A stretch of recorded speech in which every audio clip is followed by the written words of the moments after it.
Perjanjian Hudaibiyah. Setelah 6 tahun meninggalkan kota Mekah, umat Islam belum mendapat kesempatan melaksanakan ibadah haji.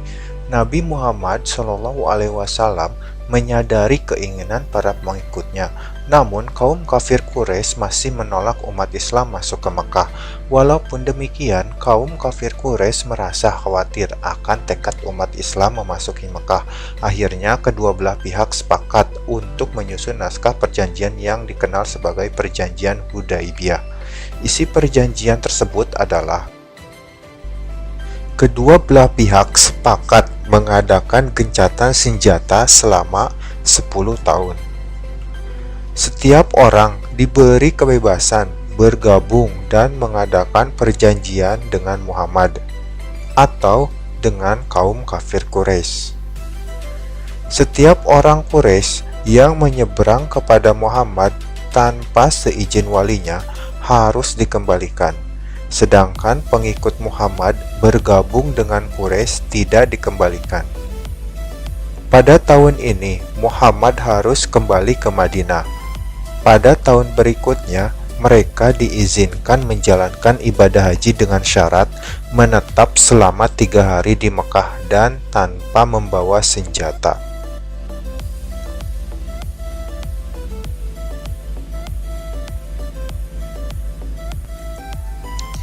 Isi perjanjian tersebut tampak merugikan umat Islam. Di sisi lain, perjanjian tersebut membuka peluang untuk berdakwah tanpa terganggu dengan urusan perang. Fatu Mekah atau penaklukan kota Mekah.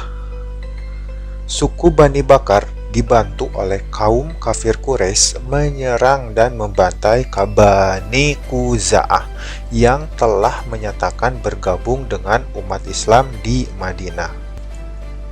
Peristiwa tersebut diketahui oleh Nabi Muhammad SAW. Dengan demikian, kaum kafir Quraisy telah melanggar perjanjian Hudaibiyah.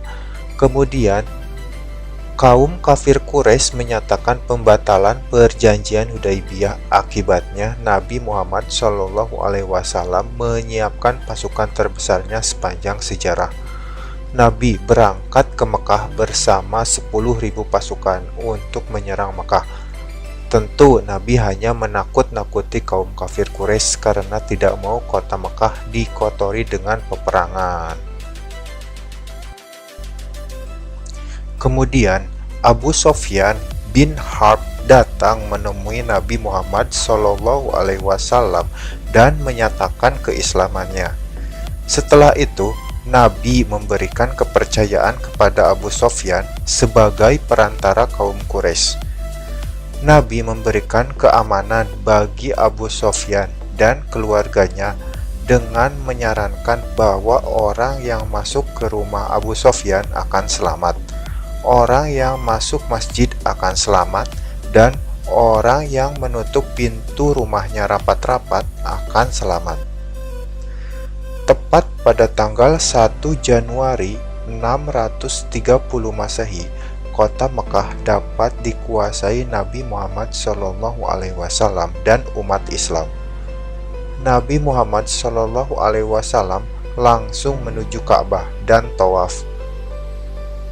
Setelah itu, menghancurkan 360 berhala yang mengelilingi Ka'bah.